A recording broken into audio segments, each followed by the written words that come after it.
แต่อุปกรณ์นี่ก็เสตายบ่ไปพันเฮียงนี่สิเงาได้ไหนใดเดี๋ยวลูกไผ่แต่ว่าเฮ็ดไผ่หญ้ากินเพราะว่าทำเงินจะเบิดแล้วจะออกหอจะอยู่บ่ได้แม่บ่มี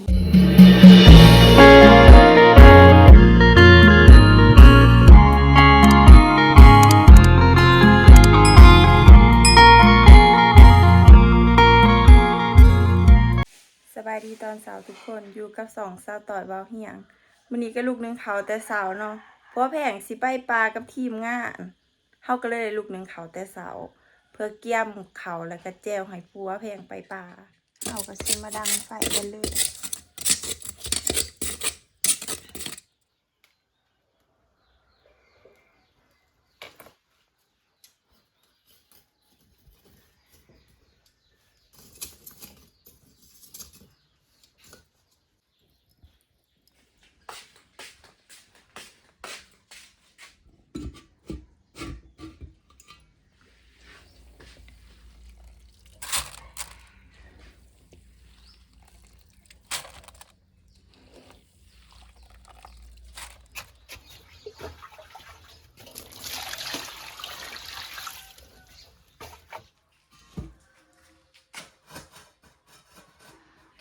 ขังว่าเขาแล้วเฮาก็สิมาล้างถ้วยเพื่อบ่ให้เป็นการเสียเวลา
ป้ามื้อนี้จะสิไปใส่ว่าบ่ได้ไปไสมื้อนี้บ่ทันได้ไปว่าเพิ่นแหละมื้ออื่นมื้อนี้ว่าสิไป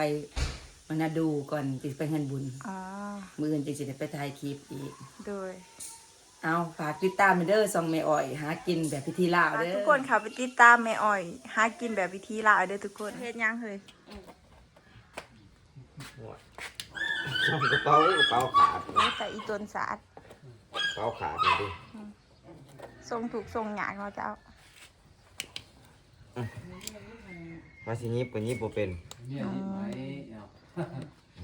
นี่จะบ่บอก มันบ่ออกครับว่ากระเป๋าขาด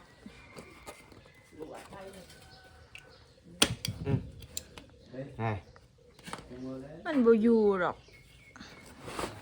มันต้องยิบจะได้เลยกระเป๋าเจ้าโอ้นี่ดิโอ้ยผัวแพงบ่บอกใครสิหูเนี่ยเป็นหนักยิบผาจะบ่บอกค่อยเฮ้ยค่อยสิหูบ่ว่ากระเป๋าอายขาดในระหว่างที่รอเขาซุกเฮาก็สิมากวาดเฮือนของเฮาถามว่าเขาซุก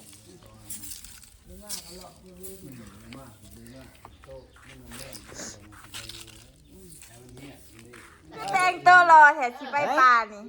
คือแต่งตัวรอแท้สิไปป่านี่กินไปผู้ไปหากินพูด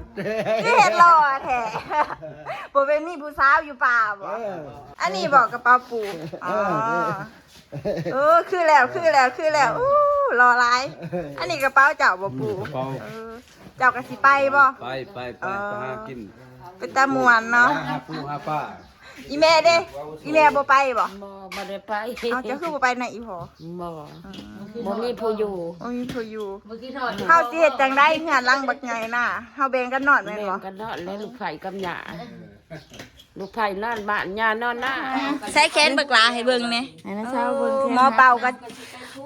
ก็สิไปผูกปลาบักหลาแล้วหมอเป่าไปผู้แล้วเจ็บบ่บักหลาคือสิเจ็บโอ้ยลูกผู้ชายอดทนได้คนเก่งใส่เป่าแม่เป่าท่า บ่นะเช้าเนี่ยคนเจ็บ เดี๋ยวมันก็เศร้าเจ้าก็สิไปผูบัดนี้ แม่นไปผู้เจ้าบ่ไปบ่แหละ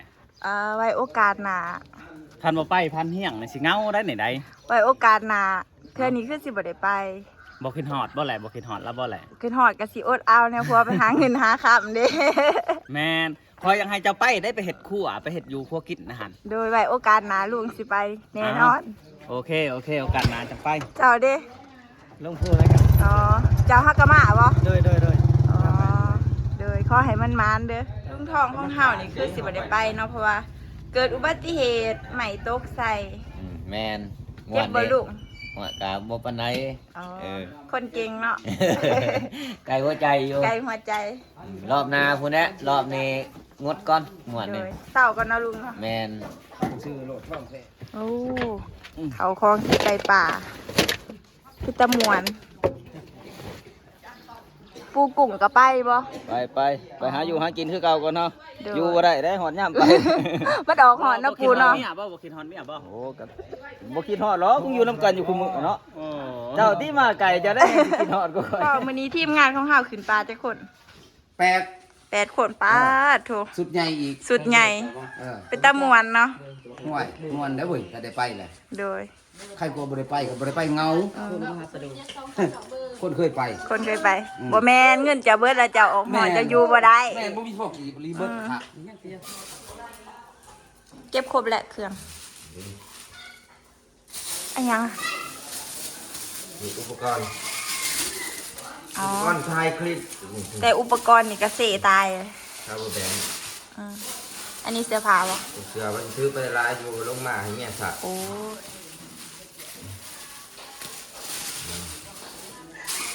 แต่ผมไปนักคอยบ่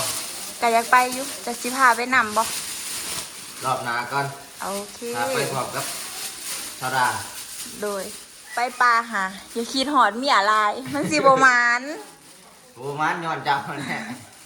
ไผบอกให้เจ้าคิดหอดเนาะ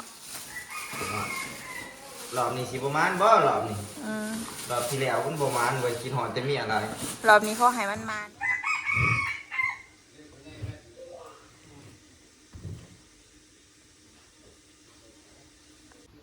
อันนี้คือเจลที่เฮาตำไว้ให้พวกแผงไปปลา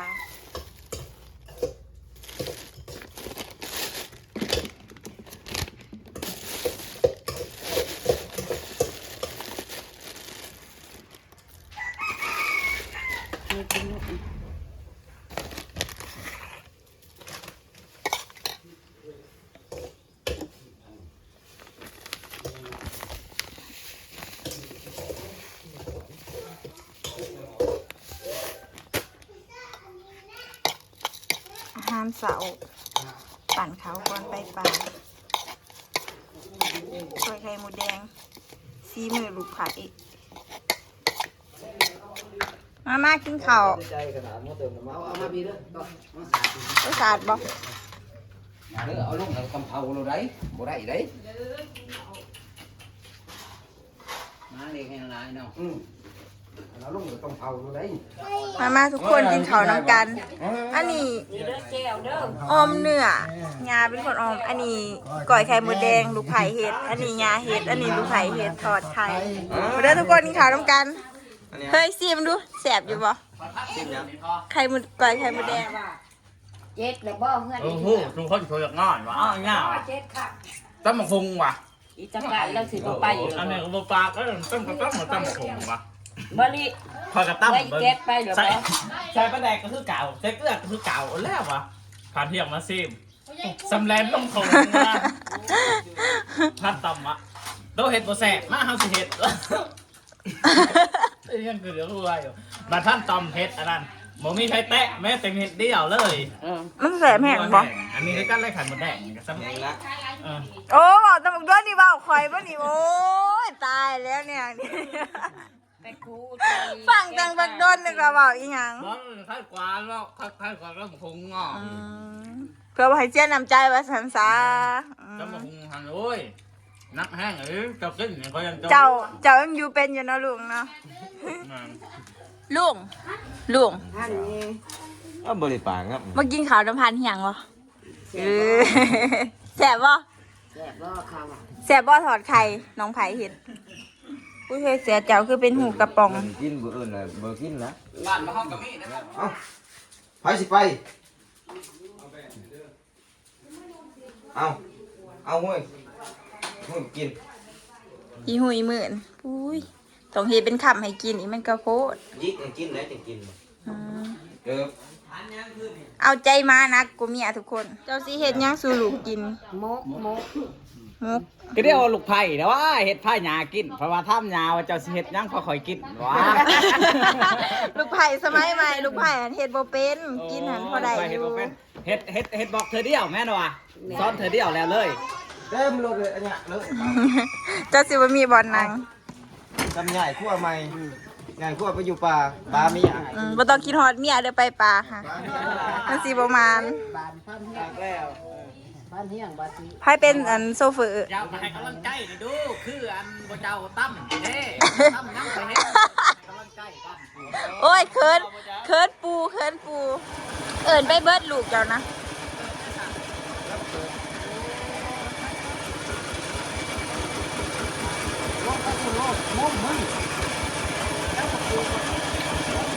นี่อยากขึ้นแห้งแล้วเอาไปน้ำบักโดกก็ดี เอาไปทดลองงาน ปลามีไงตัวนี้บ้านจะเอาไป ป้ามีไงกว่านี้ปะ เกือบ บักเกิบ โอ้ป้าไว้ใส่บ่เกิน บักโดมันอยากไปนำทุกคนแต่ว่ามันยังหน่อยอยู่เบาเฮียงบ่เอาขึ้นน้ำ